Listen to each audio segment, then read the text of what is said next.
श्री शिवाय नमस्तुभ्यम। आज बसंत पंचमी है। आज ही के दिन अगर सरसों के 31 फूल सरस्वती के नाम से शिवलिंग पर समर्पित करें तो जो बच्चा पढ़ने में कमजोर है उसके हाथों से समर्पित करे, मां सरस्वती का आशीर्वाद प्राप्त होगा। ध्यान रहे, यह उपाय बसंत पंचमी को ही करना है। आगे की कथा सुनते हैं गुरुजी के पावन मुख से। श्री शिवाय नमस्तुभ्यम। बसंत पंचमी का दिन महाराज, सरस्वती का दिन, जिस दिन जो बच्चा पढ़ने में कमजोर होता है उसके हाथ से बसंत पंचमी के दिन सरसों के 31 फूल शंकर जी को चढ़ा दिए जाते हैं तो बच्चा पढ़ने में अव्वल निकल जाता है। उसके बच्चे को कभी नहीं कह सकते कि पढ़ने बैठ, वो खुद बैठेगा। केवल आज बसंत पंचमी का दिन, एक ही दिन चढ़ता है। और बाकी के सरसों के फूल आपको मालूम है कि रोग मुक्ति के लिए तो होते ही हैं। ये तो आपको पहले भी वर्णन किया है महाराज कि जब कोई एकदम रोग आ जाए और डॉक्टर एकदम बोल दे कि ये रोग भारी आ गया है और इसकी जांचें जाएंगी और फिर ये कुछ भी हो सकता है, तो क्या करा जाता था कि 108 सरसों के फूल लाकर तुरंत शंकर भगवान को चढ़ाए जाते थे महाराज। तो चढ़ाने के बाद में रिपोर्ट अच्छी आती है। ऐसा नियम है। कहीं ठेका, कोई ठेकेदारी करते ना, जो ठेका भरते हैं कि भाई मेरा टेंडर आना चाहिए, मेरा ये काम होना चाहिए, मेरी मल्टी बनना चाहिए, या मेरा ये काम के लिए जा रहा हूं, ये काम फतेह होना चाहिए, उसके सबके हाथ पैर जोड़ने से अच्छा एक काम करो, बस 108 सरसों के फूल उठाओ, शंकर जी का, उद्धतेश्वर महादेव का नाम लिखो और छोड़ दो, शिव जी के ऊपर एक एक कर कर चढ़ा दो, वो ठेका तुम्हें ही मिलेगा, वो काम तुम्हारे पास ही आएगा। सरसों का पुष्प समर्पित किया भगवान शिव, आनंद की राशि है।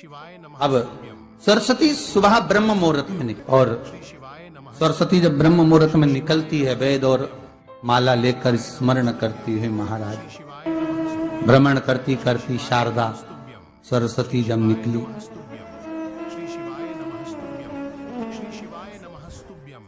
शिव महापुराण की कथा कहती है और गर्ग संहिता कहती है, जैसे जैसे सूर्य का प्रकाश तीव्र होते चले जाता है, सरस्वती उस प्रकाश में आनंद बिखरती हुई, वीणा के स्वर देती हुई माता सरस्वती गाती गाती पितरों के समय से पहले ही आलोक हो जाती,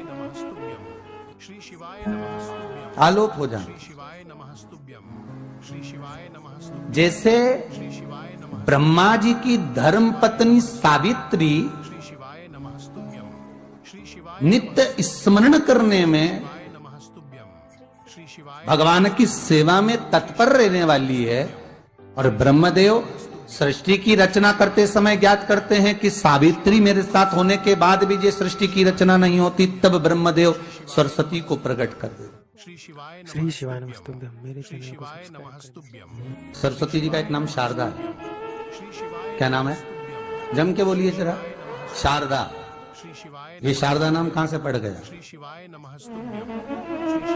सरस्वती माता को शारदा नाम किसने दिया था? भाई नामकरण होता है तो हमारे यहाँ तो आज भी नियम है महाराज, ये बुआ कोई नाम बताती है, मामा जी कोई नाम बताते हैं और दादाजी कुछ बोलते हैं, कोई बोलेगा टिक्कू, कोई बोलेगा पिक्कू, कोई बोलेगा कुछ, सबके नाम अपने अपने रहते हैं, कोई प्रेम से क्या बोलता है। तो सरस्वती का शारदा नाम किसने प्रदान किया था? माता सरस्वती को शारदा संबोधन किसने दिया था? माता सरस्वती को शारदा का संबोधन किस समय पर प्रदान किया गया था? जिस समय पर शंकर और पार्वती भ्रमण पर निकल रहे थे और भगवान ब्रह्मदेव सरस्वती को ढूंढ रहे थे, और माता सरस्वती को ढूंढते हुए ब्रह्मा जब भगवान शंकर की साक्षी में पहुंचे हैं, तब भगवान शंकर से ब्रह्मदेव ने कहा, आप कहीं सरस्वती को देखें तो मुझे भेजिएगा, मेरे पास में भेजिएगा। शंकर भगवान ने उसी समय पार्वती से कहा, पार्वती, जैसे एक स्त्री जो पतिव्रता धर्म का पालन करने वाली है, एक नारी पतिव्रता धर्म का पालन करने वाली होती है, पति को परमेश्वर मानने वाली होती है, पति के चरणों का रसतत्व ग्रहण करने वाली होती है, तो वो पर पुरुष का स्मरण नहीं करती। उसी तरह एक पति जो अपनी अर्धांगिनी के साथ में रहे और अर्धांगिनी के साथ चले तो पर नारी का स्मरण नहीं होना चाहिए। तो एक काम करो पार्वती, तुम उस सरस्वती को बुलाना प्रारंभ करो। अब पार्वती जी ने कहा सरस्वती तो मेरी बहन जैसी है, सरस्वती तो मेरी सखी जैसी है, अब मैं उसको अगर बुलाऊं, आवाज दूं, अच्छा नहीं लगेगा। तो माता पार्वती जब ढूंढते ढूंढते ढूंढते ढूंढते शंकर भगवान के साथ में भ्रमण करती करती पहुंची, तो क्या देखती है माता पार्वती कि एक सरोवर के पास में माता सरस्वती बैठकर सरोवर में अपना मुखाग्रविंद देख रही थी। श्वेत वस्त्र था मेरा माँ का और बड़ी सुंदर गले में माला पहन रखी थी माता सरस्वती ने, और एक सरोवर में माता सरस्वती अपने मुख को जब निहार रही हैं, उस दर्पण के भाव में अपने प्रतिबिंब को देख रही हैं, तब उस समय पर माता पार्वती ने कहा शारदा, सरस्वती को लगा मेरा संबोधन ये किसने कहा, पलट कर देखा, सरस्वती ने कहा पार्वती तुम?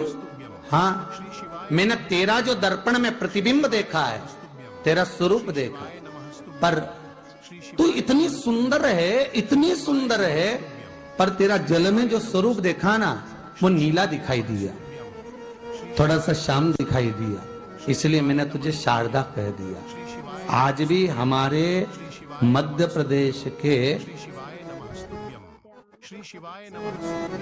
कटनी और सतना के बीच में महियर में आज भी शारदा भवानी विराजमान है।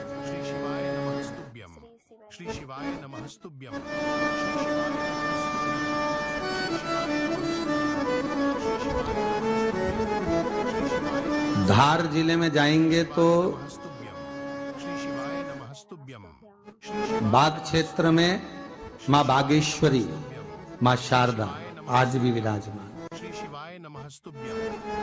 कहा सरस्वती जी पूछी पार्वती तुमने मेरे को शारदा क्यों कहा? क्योंकि तेरा जो प्रतिबिंब था वो श्याम नजर आ रहा था मुझे। श्री शिवाय नमस्तुभ्यम।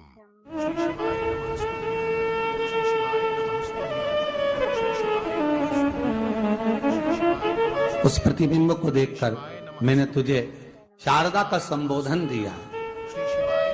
तुम्हें ब्रह्मा जी बुला रहे हैं। सरस्वती ने कहा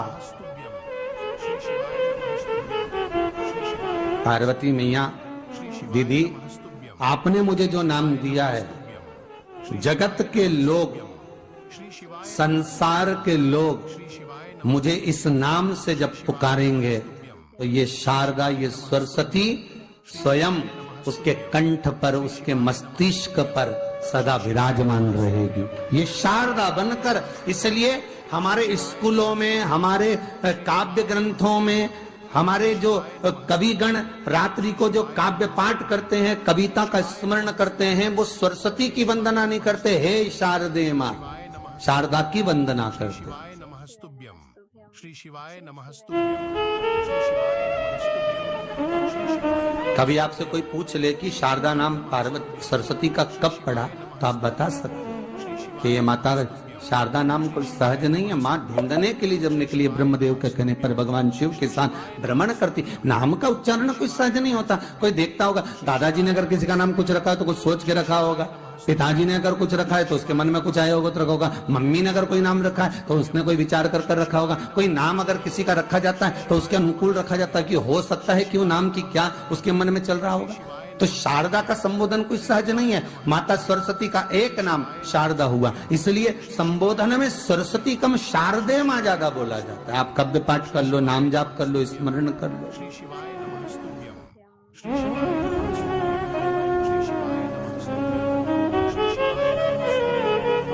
श्री शिवाय नमस्तुभ्यम। आज बसंत पंचमी है।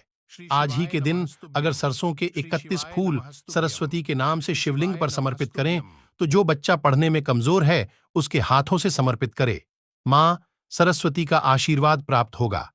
ध्यान रहे, यह उपाय बसंत पंचमी को ही करना है।